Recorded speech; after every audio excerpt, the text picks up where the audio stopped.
Let's talk about the 4 most common types of dog whistles that narcissists and psychopaths use. Now, if you're not familiar with the term dog whistle, it's basically coded language to covertly belittle, taunt, or mock you underhandedly in front of others without anybody knowing, because it tends to have a reference that only you would understand and not other people. Here are some examples of dog whistling that you may have experienced in a relationship with a narcissist or psychopath. Number 1, insulting you in front of others covertly. Narcissists and psychopaths gain a special kind of duping delight from being able to put you down in public without facing any consequences or harm to their reputation. If you try to confront them, they will depict you as unhinged, especially if the people around you don't understand what they're truly referencing. For example, a woman who is emotionally abused by her husband chronically behind closed doors may encounter a dog whistle from him when they go to a dinner party together. Let's say he regularly makes insulting remarks about her weight gain and criticizes her body at home.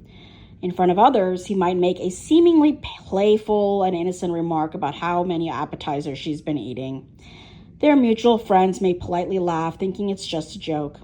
However, the wife understands the underlying meaning in this so-called joke and feels deflated, feeling the full force of all the criticism both behind closed doors and in public.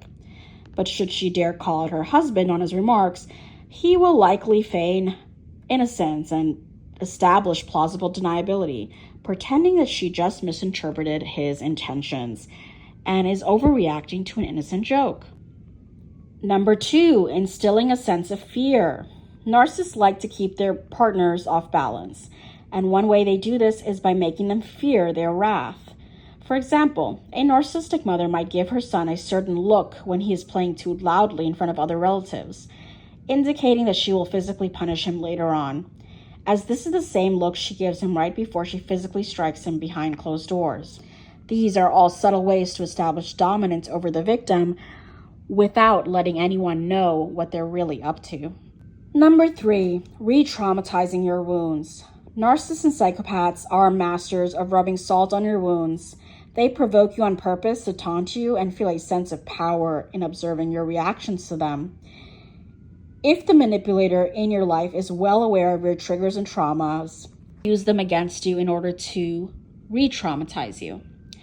There isn't a limit to how far they will go depending on how psychopathic they are. For example, if you've been sexually assaulted or violated, they may start dishing out victim-blaming remarks out of nowhere, or begin coercing you into sexual activities you're not comfortable with. If you've disclosed an insecurity, such as about a facial feature or body part, they could start making cruel jokes about that perceived flaw, only to call you too sensitive when you protest. These inhumane digs would be off limits to most empathic human beings, but not to them. These are all calculated moves to re-traumatize you and weaponize your insecurities, triggers, and traumas against you. Comparing you to others in demeaning ways. We know that narcissists want you to compete for them and vie for their attention.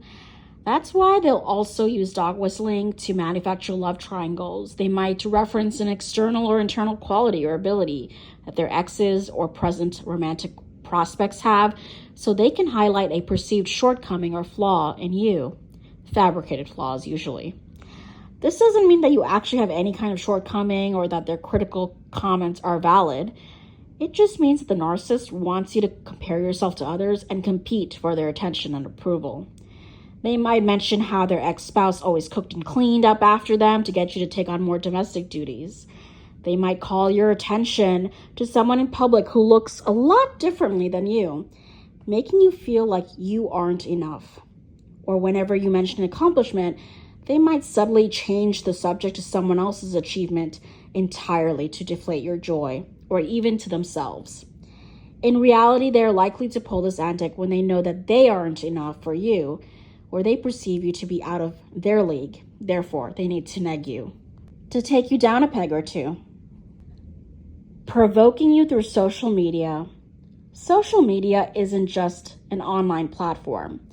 It's a highly public platform that can be used for the greater good, or it can amplify toxicity. It's also the perfect playground for narcissists and psychopaths to use dog whistling.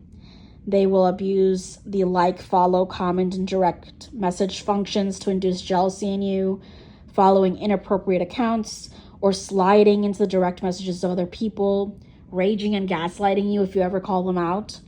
They will also send you memes, pictures, videos designed to poke at your insecurities. For example, a narcissistic man might send his female partner photos or videos of a scantily clad woman under the guise of a joke. Or a narcissistic woman might comment frequently under pictures of her ex-boyfriend while ignoring her current boyfriend's messages. Narcissistic partners may also publish posts or stories that reference your relationship in covert and demeaning ways, falsely mischaracterizing you to others. Posting shady memes that seem to reference you. Shady memes are quotes, that is. Those dog whistles help establish power over you and humiliate you in front of others, making you feel even more isolated in the relationship. To express outrage, the narcissist or psychopath can easily gaslight you into believing that you're overreacting and can paint you as neurotic or obsessed to others. In reality, this behavior is disrespectful, whether it takes place online or in real life.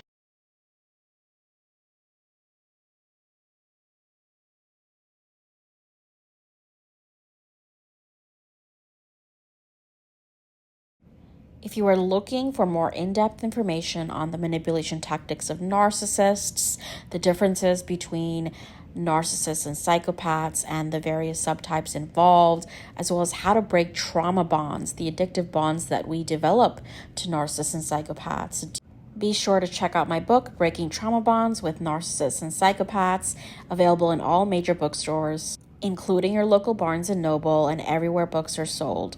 This is an Audie Award nominated book. It is a best-selling book, and it is one of my most research-informed resources out there, and I can't wait for you to read it.